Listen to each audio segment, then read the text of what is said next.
Cənab Prezident, biz Buzovna sakinləri adından sizə müraciət etmək istəyirik. Bizim müraciətimiz dəniz sahillərinin qanunsuz şəkildə çəpərlənməsinə qarşı və bura qanunsuz şəkildə kanalizasiya sularının, çirkab suların buraxılmasına aiddir.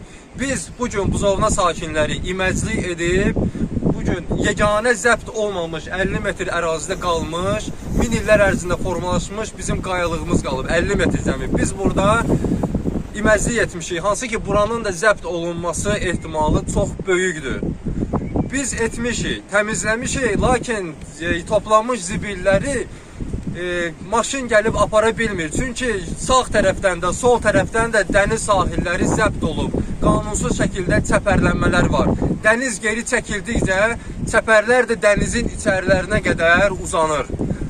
Biz araşdırmışıq və qanunu üzə çıxartmışıq ki, Azərbaycan Konstitusiyası, Torpaq Məcəlləsi və şəhərsalma qaydalarında dəniz sahilləri dövlətin mülkiyyətidir. 20-50 metr məsafədə gediş-gəlişi məhdudlaşdırmamalıdırlar. Heç kim məhdudlaşdıra bilməz.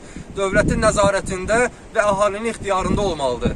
Və xüsusən də bizim qayalıqlar, hansı ki uzun əsrlərlə formalaşıb, onlar məhv olur. Onların üzərindən torpaq, daş, kəsək tökülüb, məhv edib özlərinə villa tikirlər onların üzərində. Və biz kənd cəmaatı buna qarışa bilmirik. Lakin bizim bugünkü tələbimiz heç də qanuna zidd deyil, əksinə qanunun bərpası üçündür. Bugün biz Buzovna cəmaatı son qalmış bir tikə qayalığımızı qorumaq və digər qayalıqlarımızı da əhalinin ixtiyarını vermək istəyirik. 2 il bundan öncə Zəfər günü siz necə sevinc içində, gözü yaşlı dediniz ki, əziz Şuşa, biz səni dirçəldəcəyik, əziz Şuşa, sən azadsan.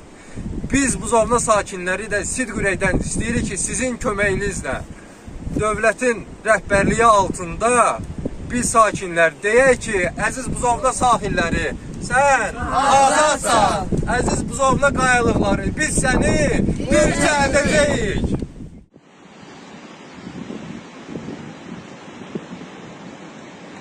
Dəniz yolu bağlıdır.